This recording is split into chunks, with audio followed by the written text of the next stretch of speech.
चंदू भाई बूच नो डेलो, अच्छा। उनके पास सब काफ़ी भैंसें थी। तो हमारा राइड का टर्न बाय टर्न भैंस का राइड होता था। तो ऐसे बहुत अच्छी तरह से गांव में ज्यादातर भैंसों पे ही राइड करता है। हाँ, तो भैंसों पर राइड करते थे और ये पढ़ाई करते थे और वो समय काफ़ी अच्छा रहा।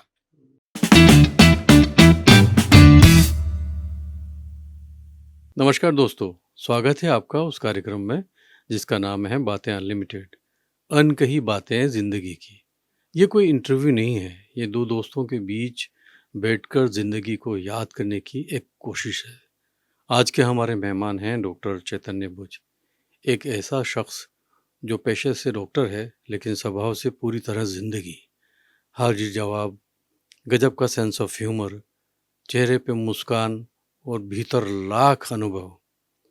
आज हम उनके पेशे की बात नहीं करेंगे, आज उस इंसान से मिलेंगे जो डॉक्टर बनने से पहले एक बच्चा था, एक छात्र था, एक दोस्त था और शायद कभी टूटा भी था। तो चलिए शुरू करते हैं बातें अनलिमिटेड, अनकही बातें जिंदगी की। डॉक्टर बूच साहब, आपका बहुत स्वागत है। Thank you very much. अगर हम जिंदगी की बातें शुरू करें तो सबसे पहले वहाँ लौटते हैं जैसे आपका जन्म कहाँ हुआ, वो घर कैसा था जिसने आपको पहली बार दुनिया दिखाई। आपको जान के हैरानगी होगी कि मेरा जन्म बिहार में पटना में हुआ था। अच्छा। क्योंकि एक रिवाज है कि पहली डिलीवरी मायके में होती है और मेरे नाना जी पटना में थे, इसलिए मेरा जन्म पटना में हुआ। और वैसे हम लोग वडनगरा नागर परिवार से हैं, सो मैं वडनगरा नागर हूँ, सेम वडनगर जहाँ से अपने नरेंद्र भाई भी हैं। तो मेरे दादा वकील थे और जामनगर में थे। अच्छा। तो पटना से मैं वापस जामनगर आ गया।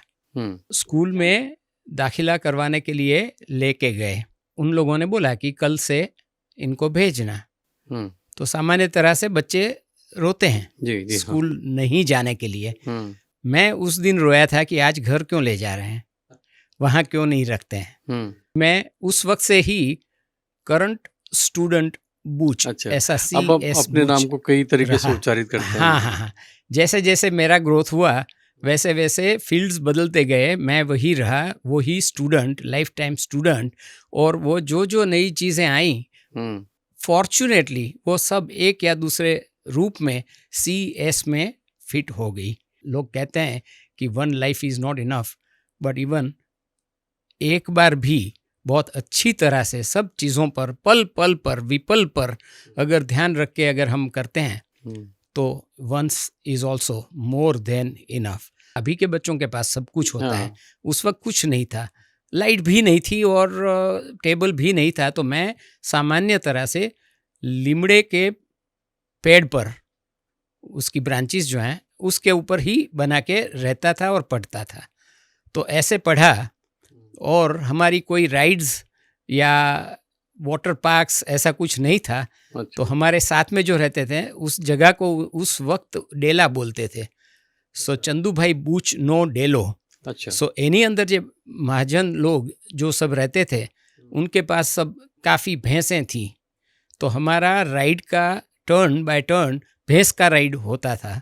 तो ऐसे बहुत अच्छी तरह से अनएक्सपेक्टेडली गांव में ज्यादातर भैंसों पे ही राइड करता है। हाँ, तो भैंसों पर राइड करते थे और ये पढ़ाई करते थे और वो समय काफ़ी अच्छा रहा। एक बात मिस कर गए कि आपका जो घर था मतलब परिवार छोटा था या बहुत बड़ा था? हाँ, हम लोग जॉइंट फैमिली में थे और मेरे दादा, मेरे अंकल जो कि ब्लाइंड थे, दूसरे अंकल और मम्मी पापा और हम लोग 4 भाई, और मैं, कोई बहन नहीं थी तो मैं सबसे बड़ी बहन भी था। अच्छा। और घर का सब कुछ काम, इन द सेंस कि घर में जो कलर करना हो, सीलिंग पर कलर करना हो, उस वक्त तो नलिया सब होते थे, मैंगलोरी टाइल्स एंड देशी टाइल्स, वो सब भी फिक्स करना हो, सब काम में कभी किसी ने ऐसा नहीं सोचा कि ऐसा कहीं बोल सकते हैं। जो भी काम करना है सब करेगा, जो भी बनाया है सब खाएगा, नो प्रेफरेंसेस कि मुझे ये खाना है उसको वो खाना है। तो उस वक्त ऐसा दौर था कि जो भी कर रहे हैं सब साथ में कर रहे हैं, तो मैंने सब कुछ किया है। हमारे डेला जो था उसमें एक ब्रास की फैक्ट्री चलती थी। अच्छा। बॉल पॉइंट पेन जो होती है उसका जो बॉल है अंदर वो ब्रास में डालना होता है। तो मैंने उस फैक्ट्री में भी काम किया और उससे एक सीख मिली कि किसी भी एक ही चीज़ करना ऐसा ज़रूरी नहीं है, हमें पूरी ज़िंदगी पर ध्यान देना चाहिए। पिछले कुछ साल पहले कोई कार्डियोलॉजिस्ट ने मुझे बोला कि चैतन्य, तुम दूसरा सब छोड़ के कोई भी एक चीज़ पर कॉन्सेंट्रेट करो, your growth will be much higher. मैं ये नहीं सोचता था, तो मैंने रिस्पेक्टफुली उनसे कहा कि सर, अगर मैं ये हाथ का कसरत करता हूँ तो ये मसल स्ट्रॉन्ग हो जाएगा, मगर दूसरे सब तो बेकार रह जाएंगे। तो स्कूल में तो हमें पहले से ही सिखाया जाता है कि आपको 7 सब्जेक्ट में पास होना है, तो हम लाइफ में भी 5-7 फील्ड में क्यों काम नहीं कर सकते। इसलिए उस वक्त से ही मेरा ऐसा विचार था कि हम कोई भी एक नहीं मगर अनेक फील्ड में काम करेंगे, मल्टी फैसेटेड एक्टिविटीज़।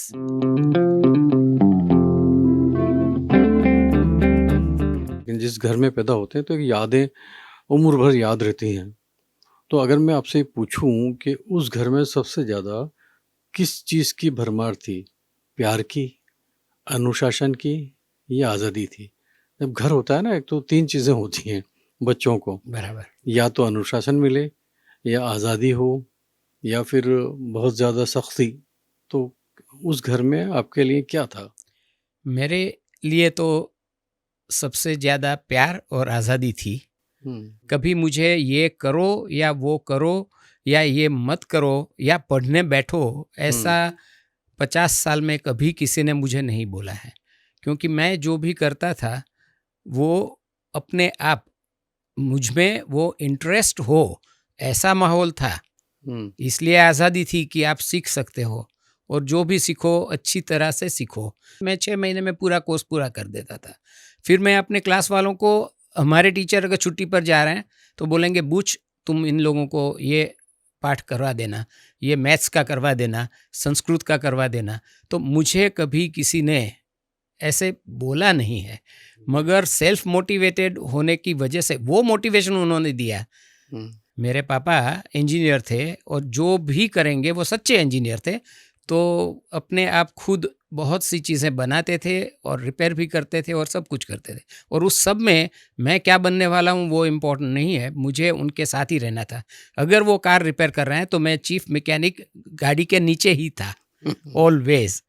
तो इस तरह से जब हम जामनगर में थे तो उन्होंने पहली, अभी तो बहुत सी आ गई टेक्नोलॉजी, बट पहली साइकिल जर्मनी से एक पिछला व्हील मोटराइज्ड मंगवा के सौराष्ट्र गुजरात की फर्स्ट मोटर बाइक बनाई थी, जो जामनगर में हम यूज़ करते थे।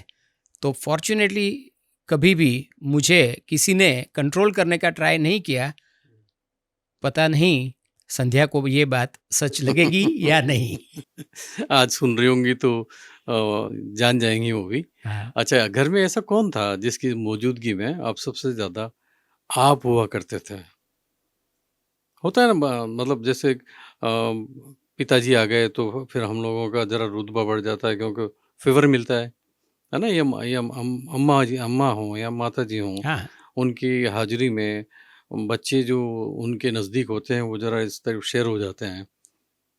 मेरा ऐसा कभी नहीं हुआ क्योंकि मैं सबका फेवरेट था और अलग अलग चीज़ों के लिए। सो माय मदर वो कराची में थी, पापा भी उधर थे और 1947 में और उस वक्त के ज़माने में उन्होंने बीए किया हुआ था उस वक्त, जबकि 1200 में 1-2 ही लड़कियां थीं, उसमें उन्होंने बीए किया हुआ था और वो पूरा जानती थी चाइल्ड रियरिंग वगैरह।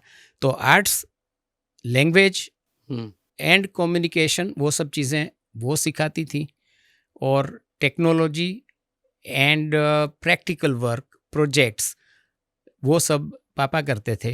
अच्छा। सो दादा का काम तो सिर्फ प्यार करना ही था तो काफ़ी एक्चुअली आप जो सोच रहे हैं जी। मैं इवेड नहीं कर रहा हूँ, हकीकत में देयर वाज नो डिफरेंस कि यहाँ कम या वहाँ ज़्यादा। मुझसे छोटे 2 भाई जो हैं हुँ, वो ट्विन्स हुँ, विपुल उज्ज्वल, और उनकी उस वक्त जो केयर करनी होती थी, क्योंकि मैं बड़ा था जी। और माँ अकेली थी, तो मैं बड़ी बहन था। एक को होगा प्रॉब्लम तो दूसरे को भी उसी वक्त होगा। हुँ, तो I was very much with her in bringing them up. And जब वो बड़े हुए तो उन दोनों की शादी भी again A not very common thing कि 2 ट्विन सिस्टर्स, बड़ी के साथ बड़ा और छोटी के साथ छोटा, रिद्धि अच्छा। सिद्धि से शादी हुई। और आप मानेंगे नहीं कि ये 2 लड़कियां जब जन्म हुआ, हुँ, उनका जन्म हुआ था गोंडल में हुँ, और मेरे पिताजी जीईबी में थे, तो हमारी भी जामनगर से गोंडल ट्रांसफ़र हुई। अच्छा। तो उधर बात चल रही थी कि ये 2 बच्ची आई, अभी क्या होगा? तब किसी और जो हम दोनों को जानता था, हम नहीं जानते थे। जी। उन्होंने बताया कि इधर बड़ौदा से इधर बुच साहब आए हुए हैं और उनके 2 लड़के हैं, हुँ, आप चिंता क्यों करते हो? और बाद में सालों बाद यही दोनों की शादी वही दोनों के साथ हुई। अरे वाह! कैसे मतलब ऐसे ही पहचाना? Regular arrange marriage. अच्छा, अरेंज मैरेज। हाँ, मगर उसमें घूम फिर के हुँ। दोनों बहनें हमारे यहाँ ही आईं। रिद्धि दोनों सिद्धि, जुड़वाँ बहनें और दोनों दोनों जुड़वाँ जुड़वा भाई, भाई। विपुल उज्ज्वल एंड रिद्धि सिद्धि। ये भी एक अजीब इत्तेफ़ाक अजीब है। अजी हाँ, इत्तेफ़ाक है। ऐसी बहुत चीज़ें बनती हैं मेरे साथ। Uncommon is very common with me. GB ने ट्रांसफ़र किया और हम गोंडल गए। उधर उस वक़्त जीबी में भी इलेक्ट्रिशियंस की कमी थी। कोई कोर्सेज़ नहीं चल रहे थे, हुँ, तो पापा ने कोर्स चालू किया अच्छा। और वो कोर्स का जो मटेरियल था, वो सब का line diagrams, single phase, double phase, हुँ, टू वे स्विचिंग, उसका जो डायग्राम्स हैं, वो सब डायग्राम्स उन्होंने जो बताया वो सब मैंने करके, ड्रॉ करके, स्टेंसिल कटिंग करके, बुक्स बना के उन लोगों को दिया। तो उसमें मेरा भी एजुकेशन फॉर इलेक्ट्रिकल वायरिंग ऐसे हो गया। तो ऐसे एक के बाद एक इतने सारे मिलते रहे। मेरा भाई मैकेनिकल इंजीनियरिंग में था, हुँ, चचेरा भाई। हुँ, तो उनकी जो मशीन ड्राइंग की बुक थी, हुँ, उसमें मैंने कई एक्सरसाइजेस सॉल्व किए। और जब मैं विद्यानगर पहुंचा तो मशीन ड्राइंग की सबसे बड़ी मानी जाने वाली बुक थी मिस्टर भट्ट, अच्छा। और मैं उनको भी मिला और उनके जो एक्सरसाइजेस थे वो सब भी मैंने सॉल्व किए हुए थे। हुँ, हालांकि मैं तो गया था मेडिकल में जाने के लिए। हुँ, तो उधर मैं जीबी की गाड़ियों पर पेंटिंग करता था। मैं जो स्कूल में गया तो स्कूल का मैं नंबर 1 स्टूडेंट था ऑलवेज, एक भी एग्ज़ाम में कभी भी सेकंड नहीं आया। उस वक्त मुझे योगी जी महाराज, हुँ, प्रमुख स्वामी महाराज और डॉक्टर स्वामी, उन सबको उस उम्र में मिलने का, सुनने का और उनके साथ काम करने का एक अवसर मिला। उस वक्त गुजरात में सिर्फ के लाल के पास केसीओ था अच्छा। एंड दूसरा केसीओ सिर्फ हमारी स्कूल में था। हुँ, तो उधर स्वामी जी जो थे सब, उन्होंने मुझे केसीओ सिखाया। तो उस तरह से म्यूज़िक में रस हुआ। तो मैं अपने स्कूल के बैंड में वो जो आपने देखा होगा राज कपूर वाला एकॉर्डियन, ये एकॉर्डियन, तो एकॉर्डियन, वो मैं, ऐसा करके हाँ, वो बजाते मैं हैं। बजाता था अपने बैंड में, मैं वो बजाता था। तो अगर योगी जी महाराज अफ्रीका जाके वापस आ रहे हैं तो उसके जो बैनर लगाने हैं, भले पधारिया वॉटेवर, फ्लोट्स बनाने हैं जीप के ऊपर, कमल ये वो, तो वो सब मैं पेंटिंग करता। और वो जो भजन वगैरह गा रहे थे उससे हमें पता चला कि जो भी हो रहा है वो हरि की इच्छा से हो रहा है, अपना हो न हो उनका ही होगा और वो हमें एक्सेप्ट करना ही चाहिए, करना ही पड़ेगा। आप रोते रोते करो या हंसते हंसते करो, मगर करना पड़ेगा।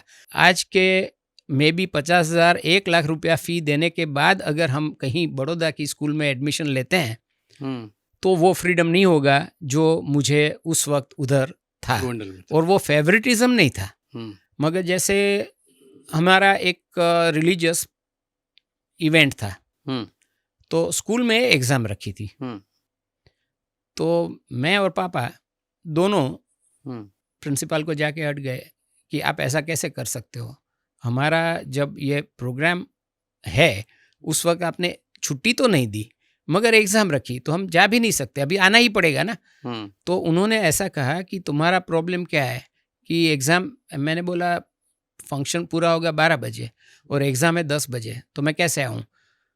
कैन यू बिलीव कि उन्होंने कहा मेरे पापा को कि चैतन्य हमारा अच्छा स्टूडेंट है, मैं उनको बोल देता हूँ, हम डेट बदल नहीं सकते मगर मैं बोल देता हूँ, और वो बाहर स्टूडेंट्स एग्ज़ाम देके चले गए होंगे मगर किसी से बात नहीं करेगा, और जब भी फ्री हो मेरे ऑफिस में आके पेपर लिख के 2 घंटे में लिख के छोड़ के चला जाना, मुझे कोई एतराज़ नहीं है। अरे वाह, आज के दिन में हम ऐसा नहीं सोच सकते, जब बिल्कुल। पेपर फूटने की बात जाने दो, पेपर गांव में है मगर उनको विश्वास है कि तुम जाओ और आके लिख के जाना और मेरा प्यून रहेगा, मुझे उस वक्त टाइम नहीं है, तो 2 घंटे में पूरा करके निकल जाना। तो ऐसा विश्वास, ऐसा दूसरे शिक्षकों का विश्वास कि तुम ये हिंदी पढ़ा देना, 3 दिन के लिए ये संस्कृत पढ़ा देना, और उधर स्टोर भी चलाता था मैं बच्चों के लिए, तो वो एक ट्रेनिंग थी कि रियल लाइफ में क्या हो सकता है। प्रीलिम्स में हुआ ये कि स्पेशल ज्योग्राफी मैंने लिया था और उसमें 70 मार्क्स आए, तो मैंने कहा सब जगह पर 95 आए हो और ये 70 की वजह से तो बहुत कम परसेंटेज हो जाते हैं, तो कुछ आपको करना चाहिए। तो हमारे स्पेशल ज्योग्राफी के टीचर ने कहा कि चैतन्य, डिस्क्रिप्टिव सब्जेक्ट में 70 is very good in board exam, तुम चिंता मत करो। मैंने कहा नहीं, इससे ज़्यादा आने ही चाहिए। सो इस साइड अगर ऐसा करना हो तो आपको स्पेशल एरिथमेटिक लेना चाहिए था, उसमें 100 आ सकते हैं, ज्योग्राफी में नहीं आ सकते। बिल्कुल। तो मैंने कहा कि सर आपको मुझे स्पेशल एरिथमेटिक लेने के लिए बोलना चाहिए था ना। वो बोले मगर हमारे पास, तो हम प्रिंसिपल के पास गए, उन्होंने कहा हमारे पास स्पेशल एरिथमेटिक के टीचर ही नहीं है, इसलिए हम ये सब्जेक्ट ऑफर नहीं करते हैं। तो तब मैंने बोला कि सर वो हमारा हेडेक है मगर अवेलेबिलिटी ऑफ फैसिलिटी वो आपको बताना चाहिए था, एज ए टीचर गाइड करना था कि 100 चाहिए तो एरिथमेटिक लो, मैं वो सीख लेता, सीखने में क्या है, सीखेंगे कुछ भी।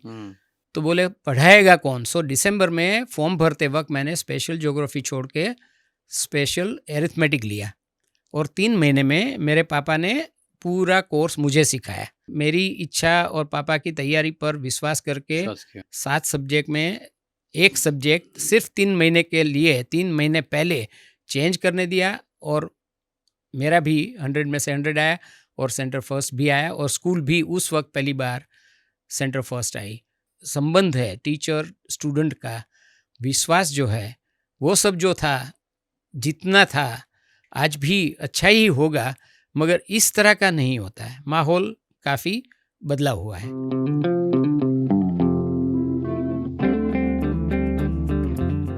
Doctor C H Buch electrician भी है, प्लम्बर भी है, प्लम्बर पेंटर भी है, तो घर का सब काम और म्यूजिशियन भी है। आप ही खुद कर लेते हैं, किसी को और सेवाएं लेते हैं?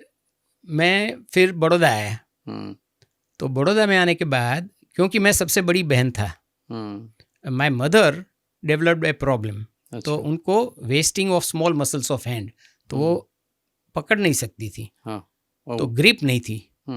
उनका डायग्नोसिस भी मैंने मेडिकल में आके उसके बाद किया कि ये तो जो बोल रहे हैं वो तो डायग्नोसिस नहीं लग रहा है। जब मैंने पढ़ना शुरू किया तब पता चला कि ये फिट नहीं हो रहा है, एंड देन आई डायग्नोस्ड जो उनकी बीमारी थी, मगर तब तक मैं वो कर नहीं पा रही थी।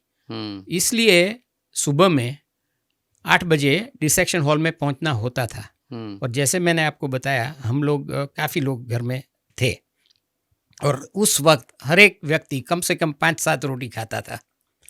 तो मैं कम से कम 50 रोटी बना के साइकिल पे इलोरा पार्क से मेडिकल कॉलेज डिसेक्शन हॉल में 5 मिनट पहले पहुंच जाता था। My all classmates, all girls, they were surprise कि तुम 50 रोटी बना सकते हो। तो मैं वो भी किया, कुक भी था। अब ये जब से मैं बात कर रहा हूँ, अब हर चीज़ कर रहे हैं। जब बच्चे थे तब भी बड़े बड़े काम कर रहे थे, है ना? तो एक बच्चे जो होते हैं वो पढ़ते लिखते तो बढ़िया है, लेकिन शरारत एक शब्द है, वो क्या आपकी ज़िंदगी में क्या स्थान रखता है? शरारत की कभी आपने? मैं वैसे कन्वेंशनल टर्म्स में शरारती लड़का नहीं था। यू विल बी सरप्राइज्ड हुँ, कि आज के ज़माने में टीटीएस आप जानते हैं, टेक्स्ट टू स्पीच। जी। अगर आपके स्क्रीन पर कुछ भी लिखा हुआ है हुँ, और अगर आप बोलेंगे ये मुझे बोल के बताओ, तो कंप्यूटर या मोबाइल जिसके अंदर जान नहीं है वो बोलेगा। मुकम करोति वाचालम, जो मुक है वो टेक्नोलॉजी को हमने वाचाल बोलने वाला बना दिया। पंगुम लंघयते गिरिम है, मुकम करोति वाचालम जी।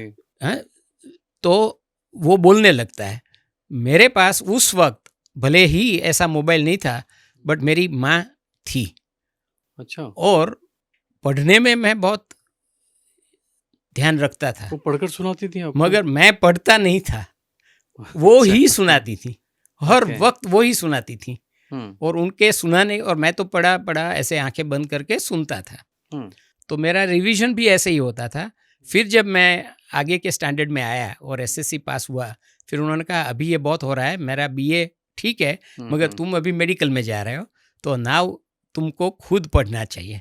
हुँ, तो भी वो जो आदत थी उसकी वजह से मैं मेडिकल में जब आया बड़ौदा में 1974 में, बड़ौदा मेडिकल कॉलेज में दाखिला लिया, जी। तो उधर भी मैं जब पढ़ता था तो रिकॉर्ड कर लेता था। अच्छा, और वो जो मुझे लगे कि दूसरी बार पढ़ने की ज़रूरत पड़ेगी, वो चीज़ें मैं रिकॉर्ड करता था। और बीच बीच में हिंदी सॉन्ग भी रिकॉर्ड करता था। तो 10 मिनट के बाद एक हिंदी सॉन्ग आएगा और मुझे पता है कि मुझे 3 कैसेट या 6 कैसेट का कोर्स एक बार और सुनने का बाकी है। तो ये बहुत अनयूजुअल स्टाइल था और वो चला थ्रू आउट एमबीबीएस। कॉलेज में गया तो मैं तो गुजराती मीडियम से गया अच्छा, और बड़ौदा मेडिकल कॉलेज तो नहीं इंग्लिश मीडियम है, ओके, तो वो मुश्किल था। आता था सब कुछ, हुँ, मगर पता नहीं था कि ये जो बोल रहे हैं वो ये है। हुँ, तो मैंने पूछा सर को कि सर हाँ, यहाँ पर मैं और मेरे सब फ्रेंड्स हैं, वो एक एक वर्ड याद रखने के लिए हैरान हैं। हुँ, आप तो बोल देते हैं 25 नए वर्ड्स एक लेक्चर में, मगर दूसरों के लिए वो बहुत मुश्किल है। तो आप मुझे एक ऐसी डिक्शनरी का नाम दो जिसमें इंग्लिश से गुजराती में लिखा हुआ हो, समझाया हुआ हो। हर एक शब्द का गुजराती नहीं होता, हुँ, मगर उसकी समझ तो दे सकते हैं कि हुँ, क्रेनियो फेरिंजियोमा मीन्स क्रेनियम मीन्स आपका सर है, फेरिंग्स गले में है, और ओमा मीन्स की एक गांठ। तो ये ऐसी गांठ जो इस जगह की हो, फाइब्रोसार्कोमा, तो ये समझाने की ज़रूरत है, उसके लिए डिक्शनरी का नाम दीजिए। उन्होंने कहा कि चैतन्य, ऐसी कोई डिक्शनरी इंग्लिश टू नहीं है, गुजराती है ही नहीं। ओहो! वो उस वक्त मैंने ठान लिया कि इस ये होनी चाहिए। नाउ मैंने as a chief editor with Kedar Desai, जैसे आप जानते हैं, मेड मीनिंग्स 84,000 वर्ड्स की English to Gujarati medical dictionary बनाई, वो अभी के स्टूडेंट्स के लिए, और उसको वर्ल्ड रिकॉर्ड मिला। ये डिक्शनरी पूरी दुनिया में फ्री में दे रहे हैं।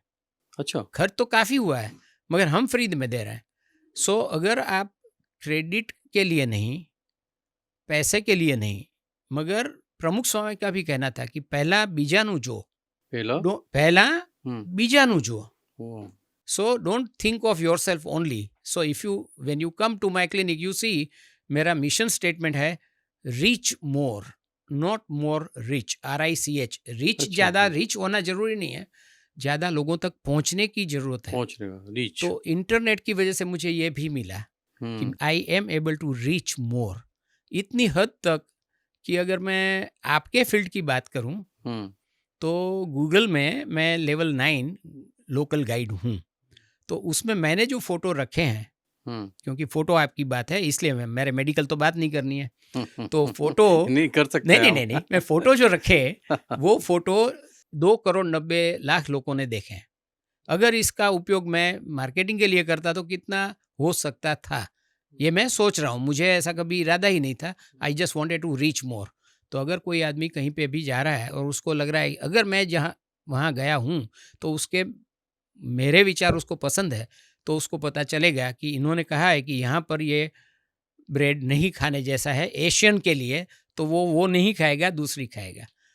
तो मैं कहना ये चाह रहा था कि काम अलग तरह से करने से वो अपने आप सफल हो जाता है। और पहली बार अगर आप कर रहे हैं तो वो वर्ल्ड रिकॉर्ड हो जाता है। मैं डॉक्टर हूँ, मगर मैं डॉक्टर के अलावा क्या कर सकता हूँ? यस यस तो मैं अपने कंसल्टिंग से बाहर निकला, हम्म और जब वहाँ निकला तो मैं ब्लाइंड स्कूल गया, उन लोगों को फ्री देखने के लिए, उनको फ्री हेपेटाइटिस इम्यूनाइजेशन वगैरह देने के लिए। तो बड़ौदा में इतनी अच्छी ब्लाइंड स्कूल है, तो उधर जाके मैंने ये काम शुरू किया। बाहर जाने से मुझे पता चला कि उनको प्रॉब्लम है कि कागज़ खरीदना पड़ता है ब्रेल की प्रैक्टिस करने के लिए।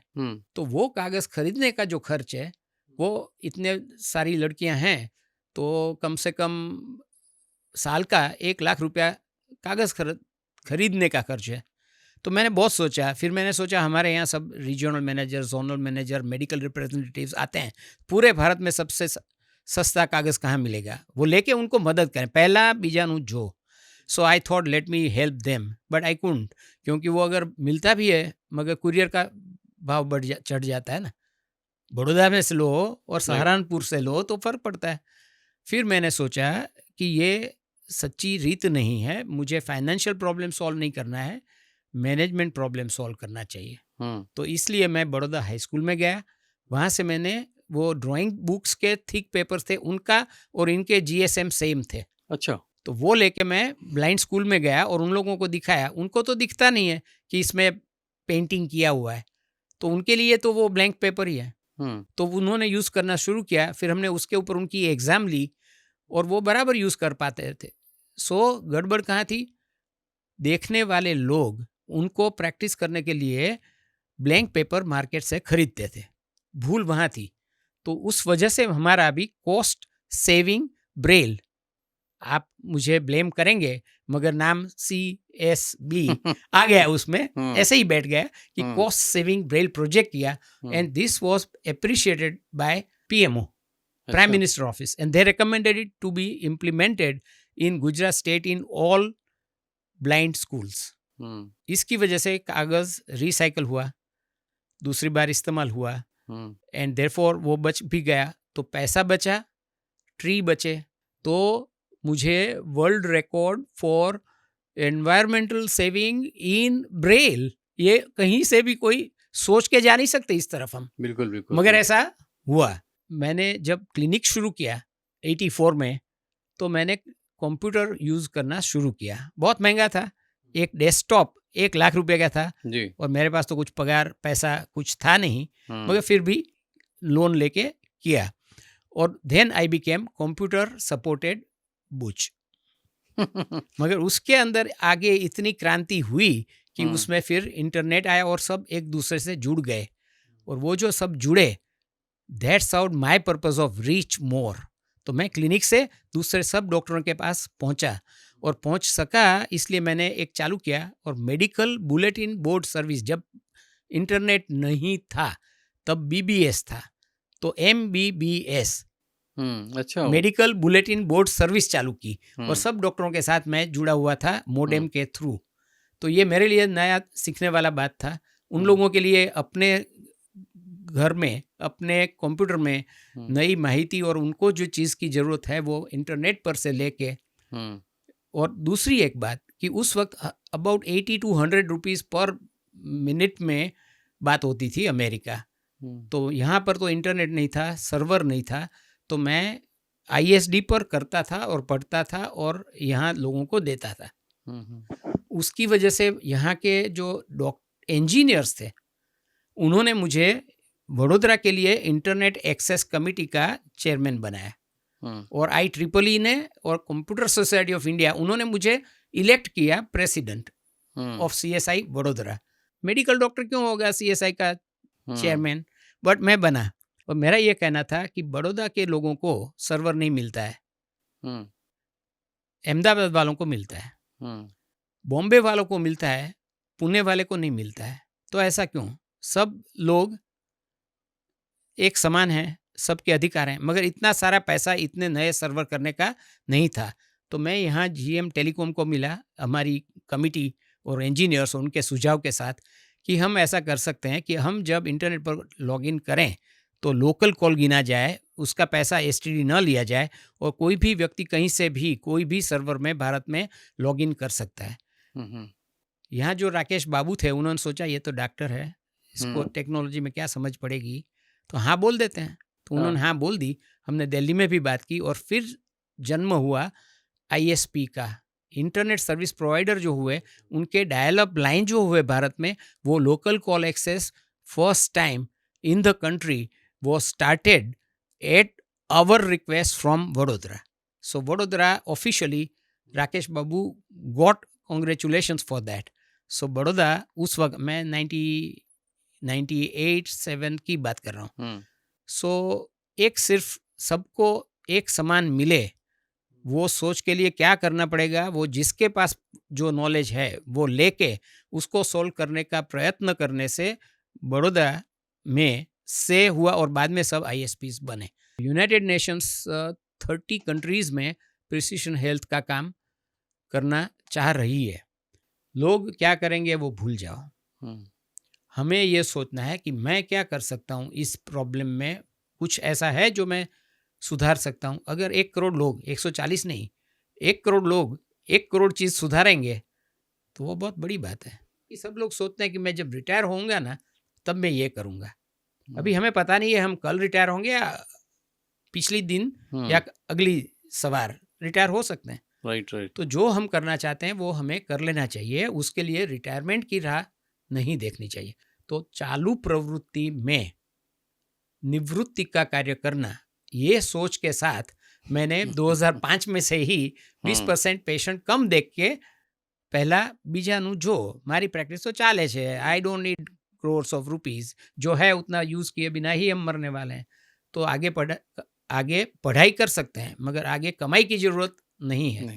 वो पता होने की वजह से ये चालू किया और उसका असर ये हुआ, ये हम सोच नहीं सकते, प्लान नहीं कर सकते, मगर जनवरी में ही ऐसा हुआ कि जो मेडिकल में लिटरेचर ट्रांसलेशन, भारत सरकार का Gujarati language resource person, AI का ट्रांसलेशन जो है उसका वैलिडेशन करने के लिए मैं हूँ। अमेरिका के जो नए इम्प्लांट्स आते हैं, हम बोलते हैं कि आपको ये नया सांधा डालना पड़ेगा, तो आप हाँ बोल देंगे मुझ पर विश्वास होने की वजह से, मगर आप नहीं पढ़ पाते हैं वो, क्योंकि वो जर्मन में है या फ्रेंच में है या तो हम उसका गुजराती में करते हैं। तो ये सब ट्रांसलेशन जो हम कर रहे हैं, ऐसे ट्रांसलेशन की वजह से और दूसरी सब चीज़ों को पेशेंट फ्रेंडली बनाने की जो इच्छा है, उसकी वजह से ये सब हो पाता है।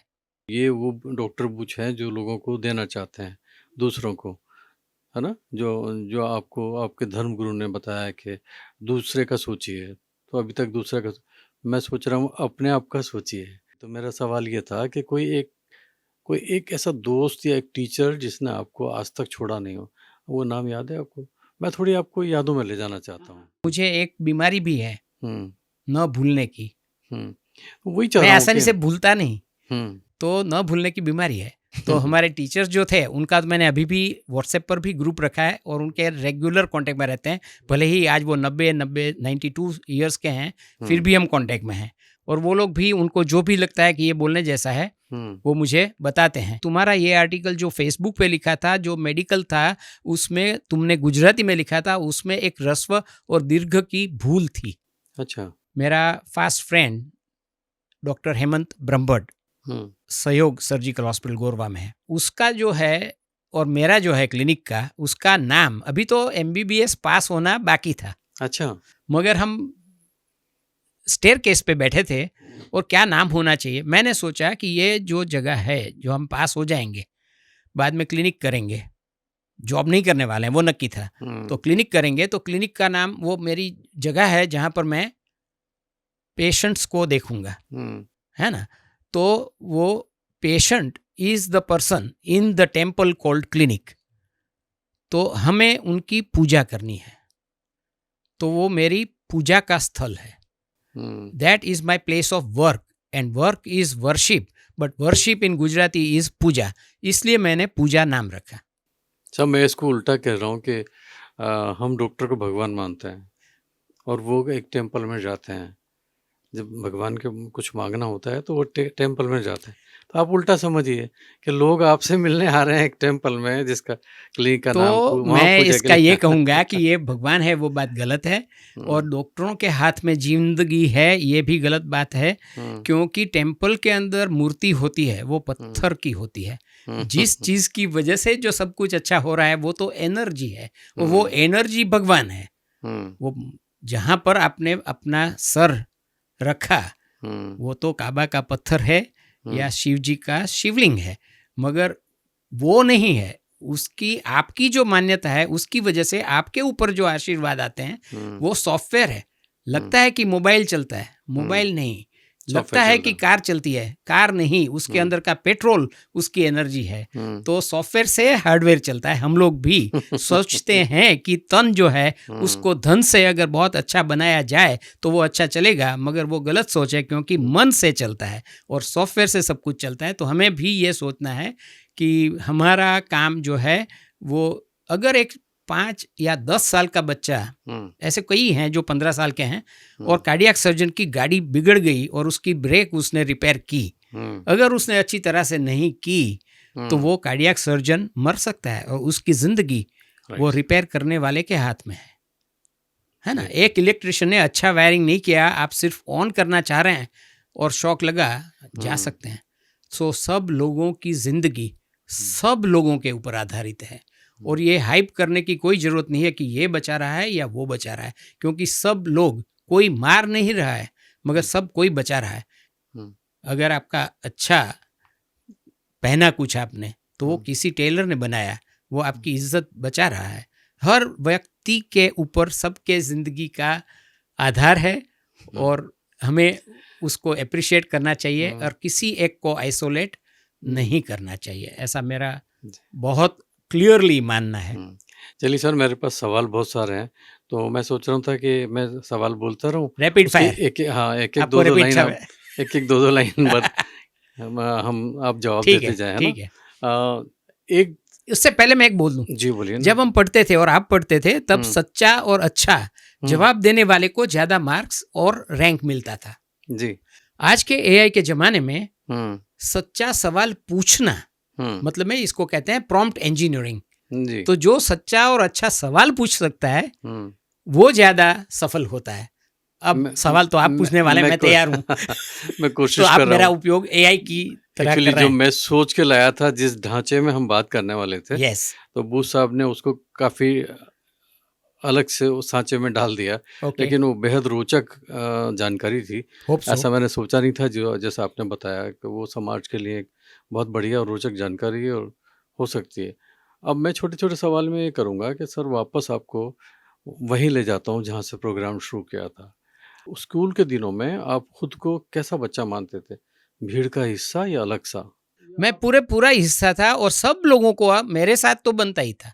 हुँ, नहीं तो आप सुनो, कोई स्टूडेंट अपने क्लासमेट के पास से हुँ, टीचर के रूप में सीखेगा क्या? But they were all very good friends, and they were also knowing, and they were also ready. So मेरे ख्याल से मेरी बहुत अच्छी बनती थी सब लोगों के साथ। कॉलेज की अगर मैं बात करूँ आपसे तो जब कॉलेज में आप गए तो आपका आपका कैसा फ़ील हुआ? ज़िंदगी में अचानक इतना गंभीर क्यों लगने लगती है? जब भी कॉलेज जाते हैं तो थोड़ी समझ आ जाती है और वो जो एक लड़कपन रहता है, तो वो कहीं खो-सा जाता है, ऐसा लगता है वहाँ जाके कन्फ्यूज़ होता है आदमी। आपको ऐसा हुआ था? डेफिनेटली मैं भी एक नॉर्मल बच्चा ही था। एग्ज़ाम थी, पहली एग्ज़ाम फर्स्ट एमबीबीएस की। तो मैंने कहा पापा को कि मुझे लगता है कि मुझे काफ़ी सीखना अभी बाकी है, एग्ज़ाम देने के लिए मैं तैयार नहीं हूँ। जी। तो इस वक्त मैं ड्रॉप लेता हूँ। पापा ने पूछा कि तुम क्लास अटेंड करते थे या आराधना में थे? मैंने बोला मैं अटेंड करता था। इस वक्त क्योंकि तुमको स्ट्रेस है कि इंग्लिश में इतना सारा आता नहीं है, हुँ, तो यो जो डर है उसको निकालने के लिए मैं तुमको ऑफ़र देता हूँ कि तुम अभी पढ़ना बंद कर दो। हुँ, जो पढ़ा है उसके साथ ये एग्ज़ाम दो। और हुँ, मैंने फ़िज़ियोलॉजी की एग्ज़ाम दी, और हुँ, मुझे डर था कि मैं फ़ेल हो जाऊँगा। हुँ। और अगर उस वक़्त ऐसा था कि अगर 50 मार्क आपके आते हैं तो 10 में से अच्छा। 5 हो जाते हैं। अगर 49 है, 48 है तो भी, 45 से ऊपर है हुँ, तो पासिंग तो हो जाएगा। हुँ, तो मेरे आए 49, हुँ, और शर्त क्या थी कि हर एक मार्क के लिए जितना कम आएगा 50 से, उसके लिए मुझे ₹10 मिलेगा। तो मैंने पापा से कहा कि मुझे आपसे 10 रुपया चाहिए। उन्होंने पूछा कि तुमको पेपर चेक करने के लिए नहीं देते हैं, अगर आपको देंगे नहीं तो पता कैसे चलेगा कि कहाँ भूल हुई, तो पेपर लेके आओ। तब जब मैं गया तो पेपर था ही नहीं। तो जैसे मैंने बताया वो हेमंत ब्रह्मभट्ट वो अपना पेपर लेने गया, बोला सर मैंने मेरे फ्रेंड का देखा तो उसका तो एक सवाल आपने चेक ही नहीं किया है। तो उन्होंने वो सवाल चेक किया और 14 में से 11 मार्क दिए। I was one of the students getting 60, 49 का 60 हो गया, तो फर्स्ट क्लास मार्क आ गए। तब मुझे पता चला कि मैं गलत था, मैं अपनी कैपेसिटी को अंडर एस्टिमेट कर रहा था। मैं करंट स्टूडेंट पक्का बन गया कि कुछ भी सीखने के लिए मुझे कभी, इसीलिए मैं MIT में से एसिड पेप्टिक डिजीज में 2008 में मैं साइबर लॉ किया, क्योंकि वो कंप्यूटर सपोर्टेड में से फिर मैं साइबर सर्फिंग बूच हुआ और बाद में मैंने 2008 में साइबर लॉ किया तो साइबर सिक्योर बूच हुआ। मगर ये सब इसलिए हो पाया क्योंकि फिर मुझे कोई डर ही नहीं था कि फेल होंगे तो क्या होगा, फिर पढ़ सकते हैं। मेरा लड़का जब पढ़ता था उस वक्त मैं भी एग्जाम दे रहा था। जब मैंने 2008 में लॉ में नंबर 1 आया मेरा, तो मेरी जो डिग्री थी वो कॉन्वोकेशन में देने वाला जो था वाइस चांसलर, वो डॉक्टर गोयल, वो मेरा क्लासमेट था। अच्छा, मैं फेल भी नहीं हुआ हूँ, फिर भी इतने सालों के बाद वो चांसलर हो गए और उस वक्त भी मैं पढ़ रहा हूँ और नंबर 1 अव्वल आ रहा हूँ। तो वो डर निकल जाने की वजह से ये हुआ। तो सब लोगों को यही सोचना चाहिए और सबके पेरेंट्स को ऐसे बच्चों को तैयार करना चाहिए कि डरना क्या है, मैं आपको पैसा दूंगा ना। कितने सारे अंबुज साहब ने अलग अलग अपने नाम के मतलब निकाल लिए। आपने निकाला कि CS Buch, secure Buch, clinical science Buch, हाँ। Chaitanya S Buch, clinical science Buch, computer supported Buch, computer savvy Buch, cyber surfing Buch, cyber secure Buch, charitable social Buch and clinical साहित्यकार बुच। मैं साहित्यकार साहित्य लिखते हैं, क्लिनिशियंस रिसर्च पेपर ही लिखते हैं, मगर मैं साहित्य की भाषा में पेशेंट्स के लिए क्लिनिकल मटेरियल गुजराती में सुवाच्य बना के लिखता हूँ। तो इसीलिए हमने उसका नाम भी रखा था कि चारों दिशा से जो नॉलेज आता है वो ज्ञान हम इंग्लिश में से गुजराती में उसको हमने बोला था पांचवी दिशा।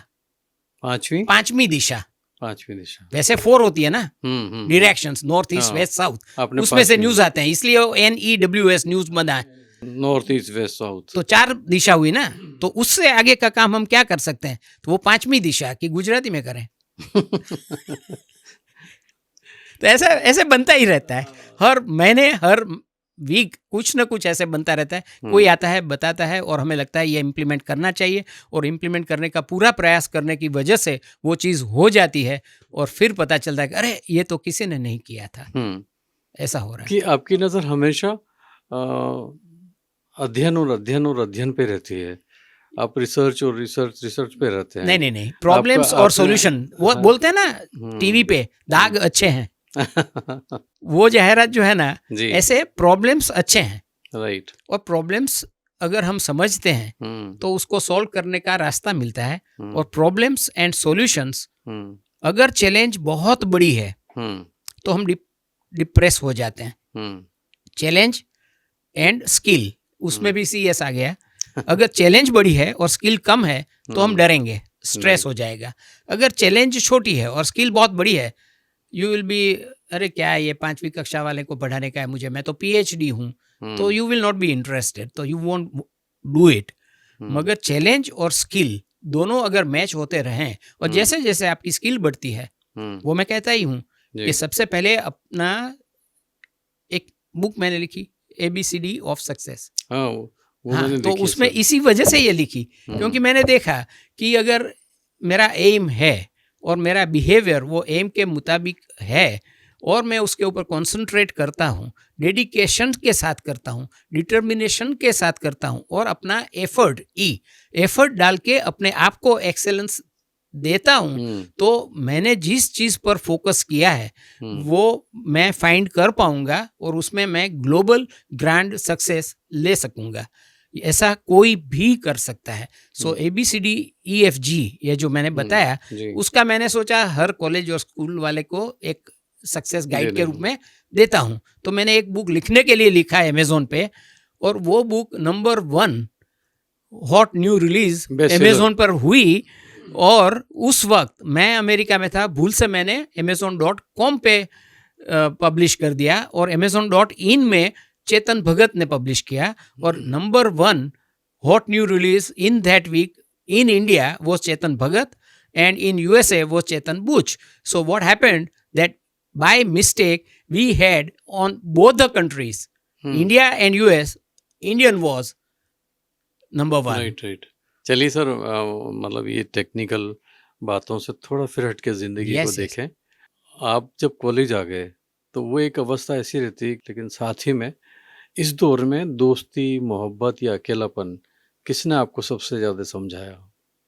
दोस्ती सबसे ज़्यादा अच्छी रही। ऐसे इतने अच्छे और बहुत अच्छे और बहुत लोग मिले, और उन लोगों ने, भले ही मैं बड़ौदा में पढ़ा नहीं था, काठियावाड़ से आया था, लोग बोलते हैं वाया विरमगाम, तो मैं वाया विरमगाम से आया था, फिर भी सब लोगों ने बहुत ओपन आर्म्स के साथ एक्सेप्ट किया। अभी तक मुझे ऐसा लग रहा है कि सब काम जो है दिमाग से करते हैं। मैं यूं कहूँगा कि दिल से नहीं, दिमाग से करते हैं। उसी पे एक सवाल है कि क्या कभी ऐसा हुआ कि दिल ने कुछ कहा और दिमाग ने रोक दिया? ऐसा होता था कभी कभी, मगर मैंने एक ही अनुभव किया और फिर मैंने वो छोड़ दिया। कि जैसे मैं अपने कंसल्टिंग रूम में से बड़ौदा रेलवे स्टेशन पर जो बच्चे हैं उनको देखने जाता था। ये काम मेडिकल था, मगर मेरे थॉट में ये था कि don't do only what you do. तो मैं कंसल्टिंग से तो बाहर निकला ना, तो मैं प्लेटफॉर्म पर जाता था। वहाँ से जो मुझे पता चला और उनको जो पढ़ाया और मेडिकल देखा, उस वक्त उन्होंने कहा कि हमें आपसे, अभी वो दोस्ती हो गई होगी, कि आपसे ड्राइंग पेपर्स और क्रेयॉन्स चाहिए। और मेरे दिमाग ने कहा कि मैं एक तो अपॉइंटमेंट के बिना देखता नहीं हूँ, उनको वैसे ही देखने जाता हूँ, पैसा लेता हूँ, उधर पैसा भी नहीं लेता, और वो आते भी नहीं है, मैं जाता हूँ।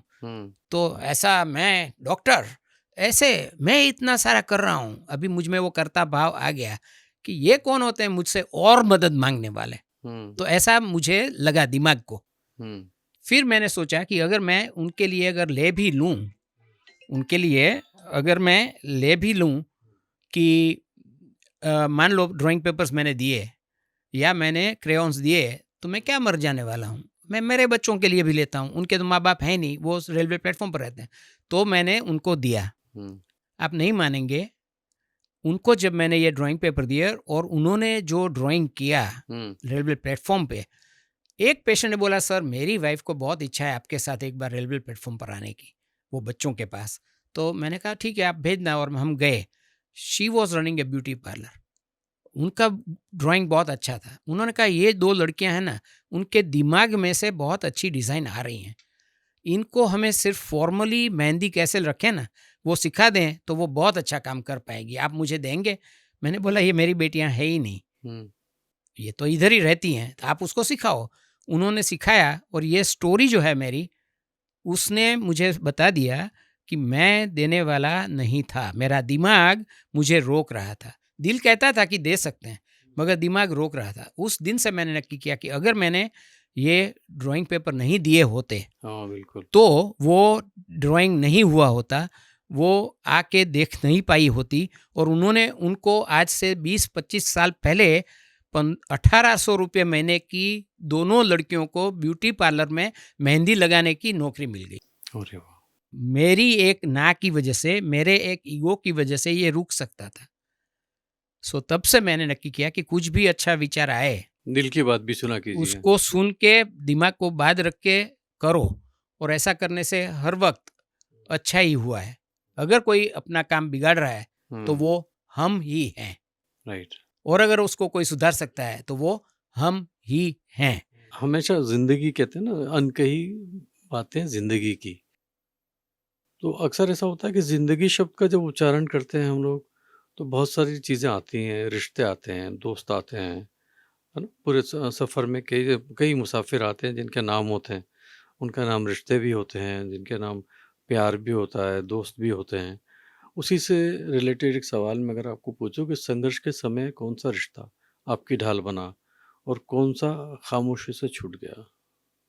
मेरे ख्याल से सबसे ज़्यादा अच्छा इस सवाल का जवाब तो मेरा जो चहीता गीत है वो ही देता है, जिंदगी और कुछ भी नहीं, तेरी मेरी कहानी है। तो जिंदगी एक सफ़र है, हिंदी में भी और इंग्लिश में भी सफ़र करना रिश्तों पड़ता है। रिश्तों का क्या महत्व है सर आपके? तो रिश्ते बहुत इम्पोर्टेंट हैं और वो उसी की वजह से तो ये अकेला क्या कर लेंगे, हम कुछ भी नहीं कर पाएंगे। तो रिश्तों से, जिसके पास कोई रिश्ते नहीं होते, हम कई देशों में, भारत में भी देख रहे हैं कि वो कुत्ता लेके बैठते हैं, बिल्ली लेके बैठते हैं, क्योंकि हर एक को किसी और के साथ कोई ना कोई अपनापन चाहिए। मैं एक बुक लिख रहा हूँ, उसमें मेरे टीचर जो 92 ईयर्स ओल्ड हैं वो प्रीफेस लिख रहे हैं। अच्छा। तो रिश्ते जो सालों भर चले हम्म, वो अच्छे रिश्ते हैं। अच्छा अच्छा सब बड़े आदमी अच्छे हों ऐसा जरूरी नहीं है, सब अच्छे आदमी बड़े हों ऐसा भी जरूरी नहीं है, मगर अच्छा आदमी कौन है? तो उन्होंने कहा कि जिसके साथ कोई 20-30 साल तक हस्बैंड वाइफ फ्रेंड बेटा स्टाफ कलीग रह सकता है तो वो आदमी बुरा नहीं हो सकता, क्योंकि उसके साथ 20-30 साल कोई रह पा रहा है मीन्स कि उनके साथ रहना, सह अस्तित्व होना संभव है। तो बहुत अच्छी बात कही थी। बराबर, तो ये अच्छा है। मैं कभी ऐसा नहीं सोचता कि जो बड़ा है वो अच्छा है, या जो अच्छा है वो छोटा भी हो सकता है। वो छोटा से छोटा आदमी, एक जगह हम गए और पैसे और पासपोर्ट के साथ वाला पर्स भूल के आए, और एक आदमी साइकिल पर आके हमारे घर उसमें से ढूंढ के आके दे के गया। कैसे वो आदमी छोटा है? वो क्यों बड़ा नहीं है? हाँ, एक ऐसा रिक्शा हुआ है? वाला ऐसा हुआ है। अच्छा। ऐसा रिक्शा वाला है कि जो किसी भी फाइल गिर जाती है, लोग बोलते हैं सर नई फाइल देना। मैंने बोला डोंट वरी, बड़ौदा के रिक्शा वाले जो भी पढ़ेगा वो यहाँ आके क्लिनिक पर दे जाए, उसको पता नहीं है किसका है, मगर वो क्लिनिक पर दे जाएगा, और हमारे पास तो सब डिटेल्स हैं, हम बोल देंगे। ऐसा भी हुआ है कभी? हर वक्त होता रहता है। इतनी सारी अच्छी चीज़ें होती हैं, आप सोच नहीं सकते, मगर हम लोग सामान्य तरह से उकसाने वाले, चोरी के, लूट के, अगर हम जैसे अभी मंडे पॉजिटिव कहीं ने चालू किया है, हम्म, एक सेगमेंट सिर्फ जो अच्छी बात हुई उसको तरजीह उसी दी। को अगर करते हैं। कि एक लड़का मेरे पास आया और उसने बोला कि साहब आप, मेरी माँ को जब एडमिट किया था और वो कंसीव नहीं करती थी, प्रेग्नेंट नहीं होती थी, और उसका जो प्रॉब्लम था उसका सॉल्यूशन आ रहा है, वो प्रेग्नेंट हुई और बच्चा आया। हम्म, बच्चा तो अभी 15-17 साल का है। अच्छा। वो कितने बोला कि साल पुरानी बात है? मुझे वो डॉक्टर को देखने जाना है। हम्म, तो वो उधर से चलते चलते क्लिनिक पर आया, हम्म, और एक और पेशेंट कि सर मैंने जब दाखिल किया था आपके यहाँ तो मेरे पास पैसे नहीं थे और आपने नहीं लिए थे, मगर अब मेरे पास पैसे हैं तो मैं देने आया हूँ। मैंने बोला वो बात उस दिन पूरी हो गई, अभी 10 साल के बाद क्या है? बोले सर 10 साल लगे, पैसे नहीं थे, मगर है अब मेरे पास। उस वक्त तो मुझे मेरा टेम्पो भी बेचना पड़ा था, मेरी बीमारी इतनी बुरी थी, और उस वक्त मैंने उसको एक भी टेस्ट नहीं करवाया, मेरे यहाँ 15 दिन रखा, दवाई दी। ये इसलिए नहीं बता रहा हूँ, मैं इसलिए बता रहा हूँ, आपने कहा कि आपका फ्रेंड कौन, मैंने एक कवर में मेरा डायग्नोसिस लिख के रखा और मेरी नर्स को बोला कि मैं हेमंत को बुलाता हूँ। उसको मैंने कहा कि तुम देख के तुमको जो लगता है लिख के चले जाना, और चार्ज कुछ नहीं मिलेगा। और उसका और मेरा सेम निकला, मैंने दवाई चालू की, वो अच्छा हो गया। 10 साल के बाद बोल रहा है सर आपको पैसा देना बाकी है, टेम्पो तो गिरवी रखा था। ऐसा भी हो सकता है कि आपको पूरा पक्का यकीन है कि अगर आपने ये बोला है तो वो ही होगा, उसके अंदर आपका और कोई इंटरेस्ट नहीं होगा। पेशेंट के लिए आपने एक भी टेस्ट किए बिना गट फीलिंग क्या है वो बोलो, और उसने बोला और मैंने बोला और दोनों का सेम निकला, तो कोई टेस्ट किए बिना दवाई की और अच्छा हो गया, मगर वो वापस देने आता है। ऐसा कभी नहीं होता। जिसके पास पैसा नहीं है वो कभी आपका पैसा नहीं डुबाएगा। पैसे वाले शायद बोल सकते हैं देना है क्या, हाँ हो सकता है। हो सकता है। पैसे की चिंता पैसे वालों को होती है, जिसके पास पैसा नहीं है वो कभी, सच में बोल रहा हूँ, कई बार ऐसा होता है, अनबिलीवेबल। चलिए सर, थोड़ा सा आगे बढ़ाएं हम। आपको जिंदगी में सबसे कीमती चीज क्या है जो पहले नहीं थी? सबसे कीमती चीज़ तो समय ही है, हम्म, और वो पॉजिटिवली यूज किया हुआ समय। चलिए दूसरा है, आज के डॉक्टर बुश अपने भीतर कितने सच्चे हैं? काफ़ी। Hmm, as a person, as a doctor, hmm, as sociopreneur, I am very happy with Dr. Buch. Chaitanya is very happy with Dr. Buch. Doctor Buch के साथ आप I am very happy. Satisfied हैं पूरा. चलिए सर, अगर जिंदगी आपको एक बार फिर दोबारा दोहरा दे, वहीं से शुरू कर दे, तो वो क्या चीज़ नहीं बदलेंगे? एक चीज़ जो है आप नहीं बदलना चाहेंगे, दोबारा भी अगर आपको जीवन में शुरुआत करनी पड़े बचपन से लेके इस डॉक्टर बुच तक, तो क्या नहीं बदलेंगे? मेरे ख्याल से वही कंटिन्यूइंग लिंक जो मैं बोल रहा था अभी मुझे ऑस्ट्रेलिया में पता चला कि पूजा क्लिनिक धरती कंप में गया तो मैं फिर से न्यू शुरू कर सकता हूँ, कोई भी फील्ड में शुरू कर सकता हूँ. एक ही चेंज जो नहीं होगा वो यही होगा कि अपना भला दूसरों के भले में है, और अगर हम करेंगे तो कोई भी फील्ड में होंगे. अफ्रीका में एक वर्ड है Ubuntu. Ubuntu means I am because you are. I am speaking because you are asking. I am surviving because others are fighting for that and creating innovations which makes me better. कल से आज अगर मैं थोड़ा भी अच्छा नहीं बना तो मैं बूढ़ा हो गया. Otherwise, you are youngest in your remaining age today. Even if you are 99, कल एक दिन बढ़ेगा. आज तो you are youngest in the remaining life. तो मैं सोचता हूँ कि नया अगर होगा तो मेरे हाथ में होगा, तो लाइन ऑफ थिंकिंग यही रहेगी कि let us enjoy with everybody. Ubuntu. और क्या ऐसी बात है जो आप आज के 20-25 साल के युवाओं से जरूर कहना चाहेंगे? न्यूज़ में जो हम देखते हैं वो नहीं, काफ़ी अच्छी चीज़ें हो रही हैं और यू विल बी सरप्राइज कि अभी के जो टीन्स हैं वो इतना अचीव कर रहे हैं financially, economically, intellectually, sports wise. आप सब देख रहे हैं रिकॉर्ड्स. तो काफ़ी चीज़ें काफ़ी अच्छी हैं और हमें भारत या अगर आप ऑस्ट्रेलिया में हैं या रशिया में हैं तो अपने जो भी जिसकी जो माँ है उसको उसकी माँ सबसे अच्छी लगेगी, उसमें कुछ बुरा नहीं है. और अगर मैं कहूँ कि मेरी माँ बहुत अच्छी थी तो मैं दूसरों की माँ को कुछ गलत नहीं कह रहा हूँ. तो अगर हम ऐसे सोच के भारत के प्रति या अपने देश के प्रति, अपने कर्तव्य के प्रति कुछ अच्छा इन द सेंस प्रॉफिट नहीं, बेनिफिट किसी के लिए, हम ये स्टार्टअप जो है ना वो कल्चर ज़्यादा चलेगा क्योंकि वो दूसरों के लिए कुछ प्रॉब्लम सॉल्व करना चाहते हैं. वो ज़्यादा इम्पोर्टेंट है डिग्री से. इसलिए अपने आप को एजुकेट करो मगर दूसरों को हेल्प करने के लिए. Right sir. Some great person has said कि my knowledge, schools and colleges did not deprive me from getting educated. Getting educated and getting literate are very different.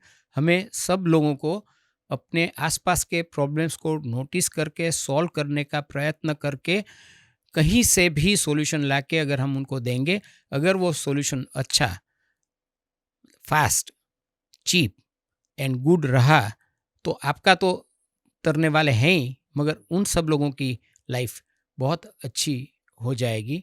और अगर ऐसा हम कर पाए तो स्वर्ग इधर ही है, आगे का कुछ पता नहीं है. चलिए, अच्छी बात है. डॉक्टर बुच, ये बातचीत किसी डॉक्टर से नहीं एक इंसान से थी. आपने हंसी में भी सच्चाई रखी और खामोशी में भी और गहराई में भी. दोस्तों, ज़िंदगी सवालों से नहीं ईमानदार जवाबों से खूबसूरत होती है. इसी सोच के साथ आज की बातें अनलिमिटेड यहीं समाप्त करते हैं. फिर मिलेंगे एक और ज़िंदगी के साथ, एक और अनकही कहानी के साथ. आपका बहुत बहुत शुक्रिया डॉक्टर बुच साहब. आपने वैसे कंक्लूड किया है, फिर भी मैं बता दूं कि लोगों को लगे कि कुछ तकलीफ कभी हुई नहीं. We lost our son at his age of 25 और शादी के 1 महीने पहले. सो मैं कहना ये चाहता हूँ कि अगर आप हंस रहे हैं उसका मतलब ये नहीं है कि आपके ऊपर दुख नहीं आया या फेलियर्स नहीं आए, मगर ये सब तो होता ही रहेगा. उसके बावजूद हमें अपने निर्धारित कार्य पर कार्यरत रहना है. ऐसा मत सोचिए कि इसको तो कोई दिक्कत नहीं आई थी इसलिए ऐसा सब बोल रहा है.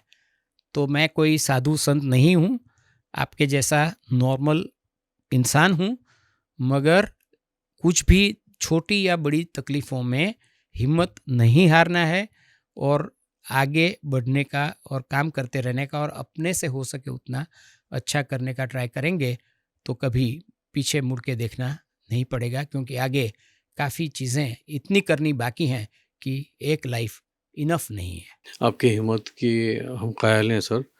एक्चुअली मैंने ये चीज़ जानबूझकर आपके साथ में शेयर नहीं की। मैं हमेशा आपको देखता हूँ कि जब भी आप मिलते हैं हमेशा, और हमेशा मुस्कुराते रहते हैं, अच्छी बात करते हैं, हँसते रहते हैं, नए-नए जोक करते हैं। मैं आपकी क्लिनिक आता हूँ तो आप मुझे नफ़ीस की जगह नाफ़िस कहते हैं कि आपकी कोई फ़ी नहीं है। तो ऐसा सब, लेकिन मैं वो सब चीज़ें देख के कह रहा था कि तुम जो इतना मुस्कुरा रहे हो, वो क्या गम है जिसे छुपा रहे हो? गम छुपा नहीं रहे हैं, हुँ, मगर गम एक पार्ट ऑफ लाइफ है हुँ, और उसको भी हमें सहन भी करना होता है और उसके साथ भी आगे भी चलना होता है। वो समझ के साथ चलना है, छुपाने की ज़रूरत नहीं है। हुँ। लेकिन कभी कभी तो एहसास होता होगा ना सर वो कि तो होता है ना, एहसास होता है, मगर छुपाने की ज़रूरत नहीं है। अगर मुझे रोना आ जाए तो मुझे उसमें कोई शर्म नहीं होती है और मैं रो देता हूँ। इसमें कोई बड़े से बड़े सीरियस पेशेंट में हुँ, डर या रोना नहीं आता है। छोटे से छोटे इमोशनल सिचुएशन में या एब्सोल्युटली हृदय के तार हिला दे ऐसा किसी ने इवन अगर गाना गाया या वो राग गाया तो भी मैं रो सकता हूँ।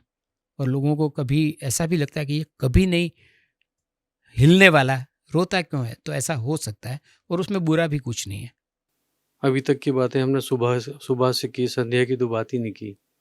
हमारे यहाँ संध्या की बात करने का कोई मतलब ही नहीं है, क्योंकि सुबह, दोपहर, शाम, रात कभी भी हमारे यहाँ त्रिकाल संध्या ही होती है और संध्या है। सुबह भी संध्या होती है, हमारे यहाँ दोपहर में सुबह में भी संध्या होती संध्या है। होती है, दोपहर में भी और रात को भी संध्या ही होती है और वो मेरे साथ ये सब जो कार्य कर रहे हैं हम, हुँ, उसमें जुड़ी हुई है। और हम जो बात कर रहे थे कि ध्वनि, आवाज़, हुँ, दृश्य, श्राव्य, तो ध्वनि मेरी डॉटर का नाम है, जिसको हम साउंड कहते हैं। तो मेरा जो दूसरा क्लोज़ फ्रेंड है, उसका नाम है संजीव देसाई और वो कहता है कि तुम साउंड, ध्वनि ध्वनि का बाप हो। हुँ। ध्वनि मीन्स साउंड और साउंड का बाप मीन्स वो मुझे अल्ट्रासाउंड बूच कहता है।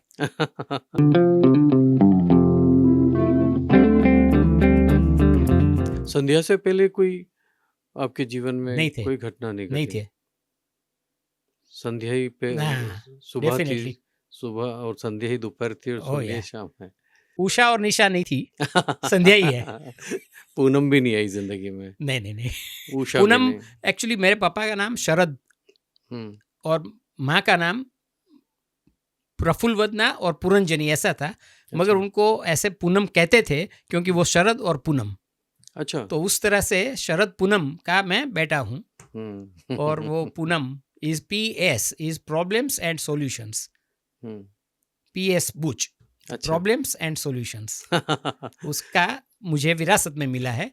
ये सब नामों का मतलब बहुत आसानी से निकाल लेते हैं। हाँ, ये कहाँ आई से, थिंक ये आई आदत एम कहाँ से पड़ी? कनेक्टेड, डायरेक्ट कनेक्शन, जैसे हुँ, इंटरनेट डाउनलोड होता है ना डायरेक्ट, हुँ। ऐसे ही हो रहा है। नहीं, जैसे पेशेंट आया, उसका नाम जैसे हाँ, रतन है, हाँ, तो आप रतन को टुकड़े करके फटाफट हाँ, उसके सामने कह हाँ, देते हाँ। हैं।